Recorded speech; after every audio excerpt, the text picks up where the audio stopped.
Nakakalingkod, ikaw ba ay talaga naman sobrang pagmamahal mo sa gawain ng Panginoon? Ikaw ba ay mahilig magbahagi ng salita ng Diyos? Ikalat ang mabuting balita sa mga tao at hindi ka nahihiya?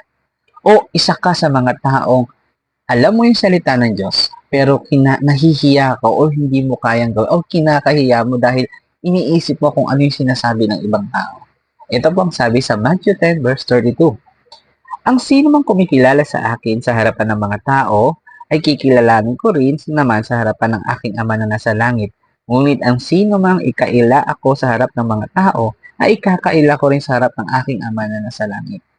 Mga kalingkod, pinapaalalahanan tayo ng Panginoon sa mga masipag at talaga naman na sobrang pagmamahal na ibahagi ang salita ng Panginoon.